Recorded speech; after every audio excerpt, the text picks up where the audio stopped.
Why don't we have a little check-in with everything that's been going on in the great esports war, of course, which is the great war right now is tournament operators trying to operate within Valve's framework while also fucking each other over. And in particular, when I say that, I mean ESL plus their crony team, or rather their MGOs, multi-gaming organizations, and Blast to a lesser extent, all essentially trying to stick it to PGL. And as always, I'll add the caveat, Richard works for PGL, doesn't he? Richard's going to be going and working for PGL in about 10 days. So you can decide whether PGL paying me money would make me say things that I don't believe just because of some inherent bias, because I like money or something. You can decide that.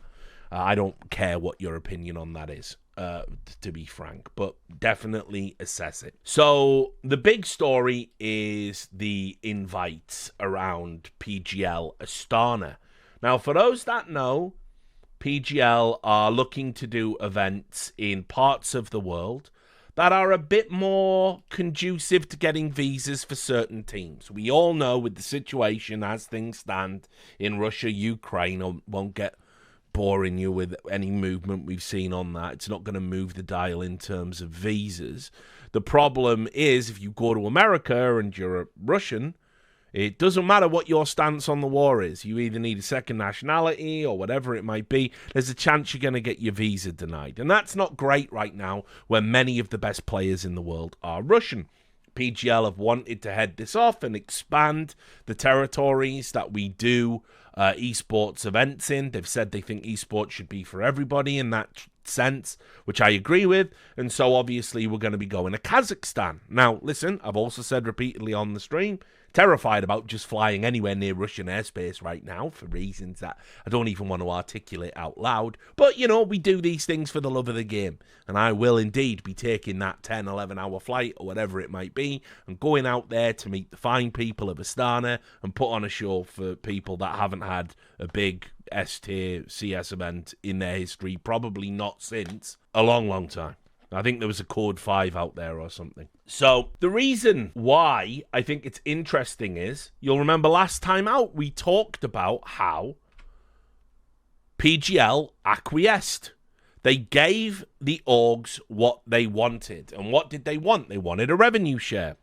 They wanted a percentage of the prize money simply for attending the event, and they are saying that it is absolutely necessary for their survival that they have this money, because you see, organizations are run by cowards, and what they're supposed to do is go to the players. If you want to play for our organization, then you get 75% of the prize money, we keep 25%. But they won't say that, because then they might lose the players to another org. So instead of doing their job, they've put it on the TOs, which is fine, because with TOs like ESL already had an agreement called the Louvre Agreement that essentially paid them to attend their tournaments. The Esports World Cup, the Saudis, they've totally normalized that as a concept, so fine. But PGL never did those things, and in fact, it was only the likes of ESL and Blast and all these people that ran franchise leagues that were doing these things, in a way we can all agree now, to the detriment of Counter-Strike. So they've put it on the tournament operators. So essentially 50% of PGL's prize money moving forward isn't prize money. It goes to the orgs. And we're going to call it prize money and pretend it's prize money because Valve don't want to fucking say that it isn't prize money. And Valve don't want to wade in and tell these organizations you will not be assigned VRS points based on money that goes straight into your pocket and ne'er a player has a sniff of it. So anyway, after PGL acquiesced and gave them what they wanted, I would have thought, well, that's that then. We're going to see a ton of ESL cronies going to PGL events now. No, of course, I didn't think that, because I'm not stupid. You see, that was never going to happen. You will never see, for instance, like let's say the top 8 teams in the world. You'll never see all of them at a PGL event. There'll always be a reason for one of them to skip, or 2 of them to skip, or 3 of them to skip. And what is that reason? It is because, wink, wink, nudge, nudge, the quid pro quo is don't make PGL's events as good as ours. We look after you through the Esports World Cup Saudi money. We look after you through the appearance fee that we paid first before anyone negotiated it. And so when the announcement came, I was like, well, surely, like, if there wasn't something afoot, you'll see some big names here. And of course, you didn't see the big names here. So far, the invited teams were Spirit, G2, Na'Vi, Mongols, and then once again we're off a cliff with Big and Gamer Legion, and Eternal Fire, and MIBR, Furia, Astralis, Pain, Virtus Pro. Now, obviously, Spirit and Na'Vi weren't going to miss an event of this size and stature essentially in their backyard, in a country where they have a huge fan base. But isn't it interesting? All the other teams that would have qualified for invites that are skipping out on this. And remember, it is a $1.25 million prize pool, which gets split 50-50. I'll also remind you that the way Valve have created the rules means that if PGL wanted to say to Na'Vi, hey, you fucked us over by not coming to Cluj and denying Imma his opportunity to play in front of a home crowd. We don't want you to come. We're going to deny you the right to play at Astana. Except, no, they can't do that. So the big boys are going to be Spirit, G2, Na'Vi, Mongols. You're going to see some teams. There's qualifiers ongoing at the moment that might throw up some interesting things because we're having the qualifiers. NIP have just got into the qualifiers. Could be interesting. But this is what's happening. And I see someone in the chat. They go, it does basically overlap with Dallas, to be fair. Excellent point. Now, I'll remind you about the prize pool breakdown for Dallas, right? Just so we can take a look at that. Reminder that even though this has been advertised as being a $1 million prize pool, it is in fact only $300,000 will be going to the players. These are the teams that will be there. Obviously, the Vitality and the FaZe and the Mouse and the Liquid. So, yes, they could go to PGL Astana and they could have more money for their players. But that's not a motivator, isn't it? So, yes, it does basically run into Dallas. Astana coming first. Why is it, do you think, that these orgs are turning down Astana over Dallas in the no longer Intel Extreme Masters, which we'll get to? We all know why. We all know what's going on. We can see the game. It's ridiculously obvious at this point. So obvious, in fact, and I'll take a little bit of credit for this. It's obviously not just me. There are a number of good journalists talking about this as well. HLTV are talking about this as well. They've been very open about what is going on, and I know it's awkward because obviously they've got, a podcast where they work with Sponge. I'm sure it's never comfortable to talk about these things, but to their credit, they have. And so as a result of all of this happening, they've come out and they've released a statement about it where once again, ESL are the good guys. Now, there's utter bullshit in this statement that I'm going to I will directly tell you which part is bullshit. But I think it's hilarious that ESL are having to now publicly come out and release statements about where these teams go to, don't go to, how the travel arrangements are, who's applying the pressure and twisting the arms, etc. And remember, we had the Battle of Krakow, all the bullshit there, right? This is just ESL looking to make sure their version of events is deemed sacrosanct. By the way, it's weird, isn't it? There's going to be lots of stuff critical of ESL on this stream, and I bet some of it's going to be like, yeah, I didn't really see that discussed on the subreddit. Well, yeah, if you ask me, I think they're manipulating the subreddit at this point.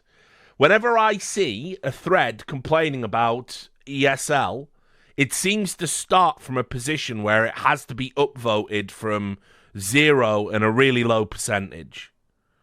And whereas criticism of PGL, criticism of Blast, that is immediately on the front page, one of the top posts. We've just had this, by the way, with all the Falcons brouhaha. Because as I'll demonstrate later in this stream, ESL did exactly what Falcons are being accused of, what Blast are accused of by Falcons, yet nobody complained. Not to the same degree. Very strange. So, yeah, I know a lot of mods watch my shit and mods submit my shit at strange times. So it dies on the vine. You're either helping or you're not. I don't fucking know. Who cares? Whatever. They need to have a long, hard look at some of these threads and some of these accounts, because that subreddit is now just ESL's personal playground. Between the feedback threads at the end of every event and mysterious criticism being mysteriously downvoted and critique of opponents mysteriously being upvoted, weirdo accounts that are like just talking about, well, maybe we don't want gays in gaming. And you're like, what's that got to do with anything? And you look at it and it's got no posting history, but it's a 4-year-old account. All the hallmarks of an account that's been repurposed and sold. By the way, just if you think Richard's lost it because he's just come out of a fever for 2 weeks or whatever, go look at some of these threads and some of these accounts that comment in these threads. Look at the things they say, click on them, and then where have they come from? Why are they doing this? Anyway, here we go. Addressing Astana to Dallas. In light of the recent community conversations, i.e. we saw Reddit threads, on the topic of teams participating in both IEM Dallas and PGL Astana, we feel best to address the topic openly and transparently. ESL, of course, notorious for their openness and transparency, which is why they haven't told anyone why the Intel Extreme Masters is now called the ESL Extreme Masters. It's why they didn't tell any of their partners they were being sold to Saudi ahead of the sale. It's why they tried to sneak it past Valve, right? Yep, notorious for their transparency, guys. Do you want to publicly talk about blacklisting journalists yet? Yeah or no? We're doing that. 2025 is a new landscape for the competitive Counter-Strike calendar, and we are making our best efforts to try and accommodate where possible and when possible so that teams and players are not going to miss out on opportunities to compete. Preface. When we initially received questions from teams about participating in both IEM Dallas and PGL Astana, we communicated we did not believe they would be able to play both events and make it to Dallas in time for the start of the tournament. This was based on travel pathways, timing assessments, and other logistical considerations around the fact that PGL Astana ends on the 18th of May and IEM Dallas will begin tournament play on the 19th of May. Right, couple of things here. First off, they did not say, we do not believe that you will be able to play both events and make it in time. They told teams, you can't do both. We won't risk it. This is one of the weird things that I have to say is just such a strange overreach from tournament organizers. We didn't have this back in the day. Remember some of the crazy schedules in like 2019? Remember that Astralis schedule that famously caused all the friction in the organization? Did anyone say, oh, well, you know, we've got Team Liquid coming straight from the airport to play on equipment they've had to borrow because they lost a suitcase? Did anyone say, by the way, prior to that, no, you can't come? No, you can't do both? No, they didn't. Do you know why they didn't? Because they were in contractual obligations. They were in like ECS and, you know, ESL with the fucking whatever the pre-Louvre agreement was called. They never said anything. They never said anything about it. And by the way, it's huge overreach. You're a tournament organizer. You run a tournament. I will come and play in the tournament. You don't tell me whether I can make it in 24 hours. That's my job. That's my problem. If I don't make it and I'm a partner, issue the appropriate penalty. That's your job. It's not your job to say you can't play in both.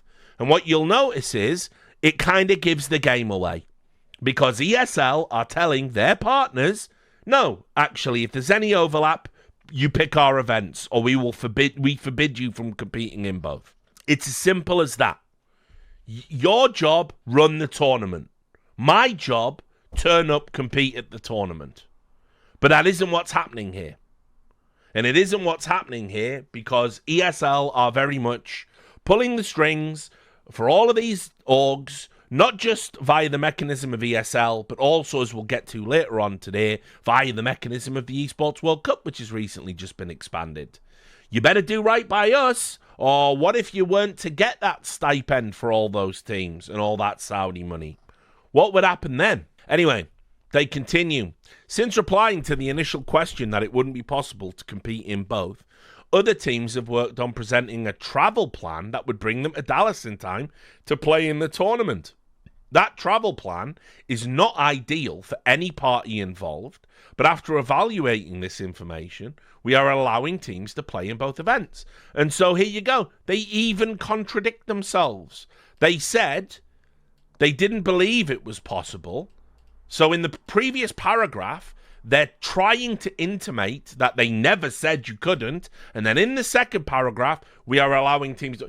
It's not your fucking say.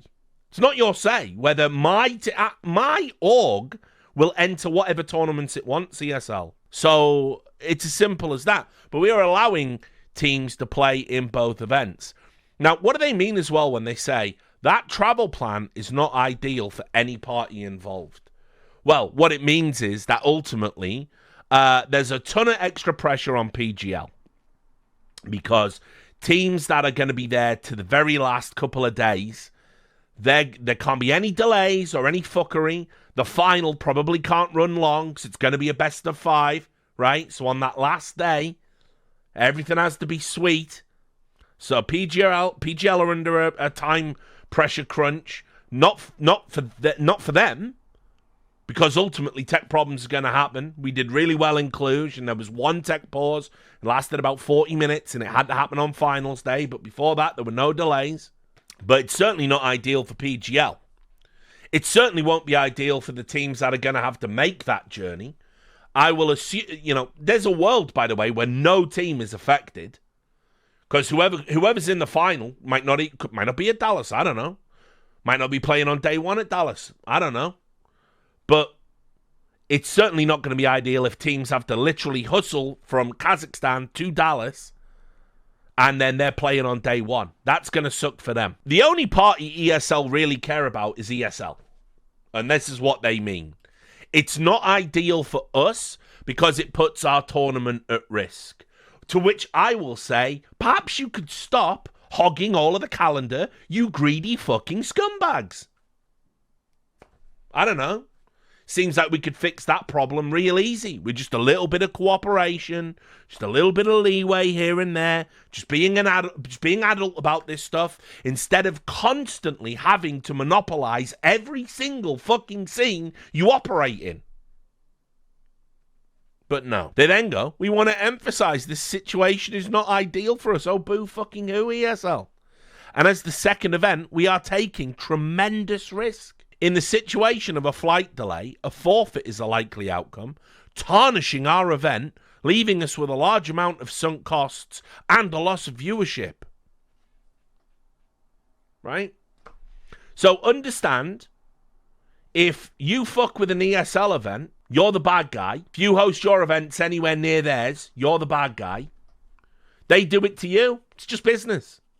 It's just the way it is. Despite this risk, we are allowing this in the spirit of supporting the transition to an open ecosystem, and we hope to avoid this situation in future. Well, let me tell you about your hopes. Here's your hopes, right? Oh, come here, little hopes. Oh, look at the little hopes. Hope's dead. Because you've planned a fucking calendar where this absolutely happens in 2026. Where it absolutely, your events run over other people's events. So your hopes are irrelevant because your actions are different for you see. They then drop some facts, which I like facts. We've already had a bunch of lies, but that's fine. Let's get to the facts. Okay, here's the facts. Travel from Astana to Dallas. Teams participating in PGL Astana and exiting the tournament in either the group stage or quarterfinals will be able to arrive in time for the designated arrival day of Dallas. The designated arrival day is the 17th of May.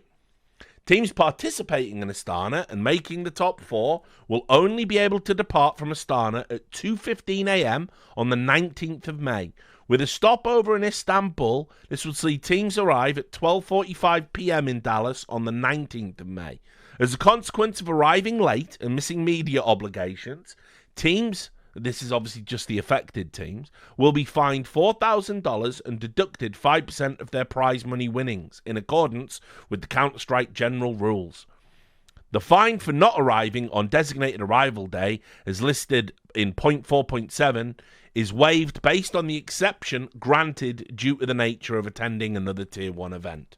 For avoidance of doubt, the teams are in coordination with PGL responsible for the flight between Astana and Dallas. We're cooperating with PGL on the travel arrangements in the capacity that we will cost share on the flight leg between Astana and Dallas for all teams participating in both tournaments. Now, I'll also just tell you right out of the gate, you're going to see the word cooperation a lot used by ESL. It's total bullshit. It's total bullshit. You might be sharing the cost or whatever based on a receipt you receive, but in terms of cooperation, I'm pretty sure there's nothing more ESL would love, actually, than for this to be a disaster, so they could fucking spin it into, look how bad and incompetent PGL are, which, by the way, the subreddit will absolutely run with that narrative, and I'm sure it'll get a gentle nudge from a bunch of mysterious accounts. ESL do not cooperate with anyone at any time. This bit's relevant. If one or two teams reach the top 4 in PGL Astana and as such arrive on the first tournament day for Dallas, then these two teams will be put in the last match slot of the day, which is 7 p.m. If more than 2 teams reach the top 4 in PGL Astana, teams will be assigned to the second to last slot and last slot of the day. The assignment of slots will be determined by a coin flip in order to provide identical treatment of all teams. There are some scenarios which we will forfeit, which will be teams are required to be on site and in the designated tournament area 50 minutes before their match start time. Penalties for being late are here. The first map of the match will be forfeited 15 minutes after the assigned start time of the match, and the entire match will be forfeited 30 minutes after the assigned start time, again in accordance with our rules. In the case of the forfeit, teams will drop to the lower bracket of their designated group, and the above forfeit scenarios will be in effect once more for their next match the following day. So, no big deal. They then go on to say, as the overall ecosystem is adjusting, we are going to further adjust our rules for clarity around situations like this by updating Rule 4.7. If teams petition us, they may arrive later than the designated arrival day, i.e. arriving on the media day, due to their attendance in another Tier 1 LAN. We will review those requests and any requests that would require another further flexibility, such as arriving on the actual day of the tournament, as the case with Astana Dallas, on a case-by-case situation. There is a great amount of risk for all parties involved. We do not expect to approve all requests, but will make sure teams have the opportunity to present a well-thought-out proposal for travel arrangements and timings as the baseline for our review.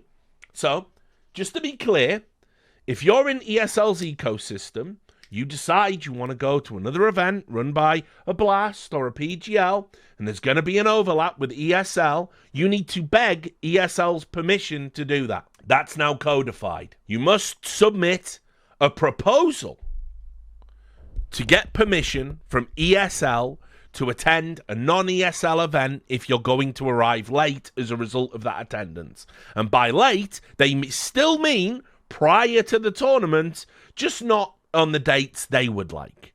Just not for the media day and the content they would like to do on that day. We are actively discussing options with other tournament organisers to enable teams to participate in other VRS-eligible tournaments as much as possible, where the timing between tournaments is tight. This is relevant for the upcoming Yala Compass Qatar and IEM Melbourne tournaments, where some teams are opting to participate in both.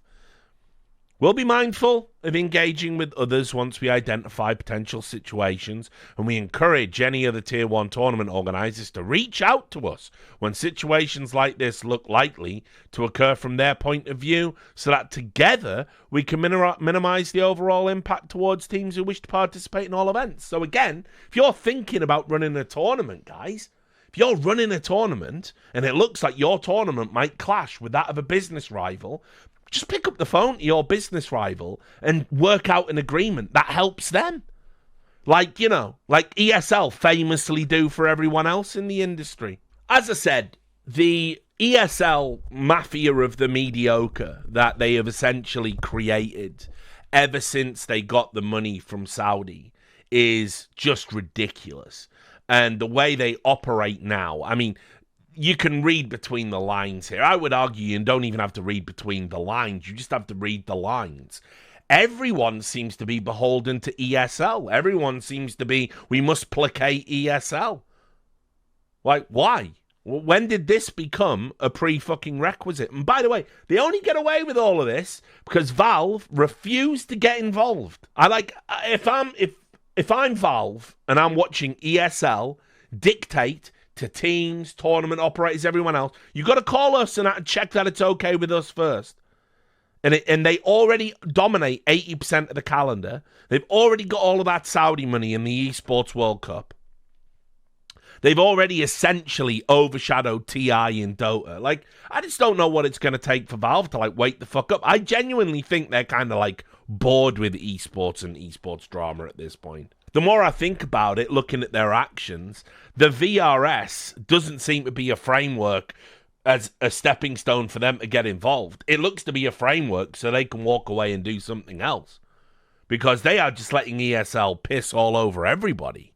And it's crazy. That's what's going on ahead of PGL Astana. By the way, the damage is arguably already done because ESL released that statement after the fact. So teams turned down going to Astana that might not have turned down going to Astana had they known ESL were going to show a little bit of a flex on that. But for me, it should never be about this. It should be, does this event make sense for you to attend? Is it more money for your players to potentially win? They're ultimately denying players the right to prize money by doing it this way. And the players haven't said a single word about it. Because, by the way, there isn't even a mechanism through which they could do it. Players Association's dead. All these fucking talent agents that get them a good deal, they don't wade into these battles. They know where their bread is buttered. So this is a farce. Essentially right now, the scene is controlled by ESL and what they dictate and what they want to do.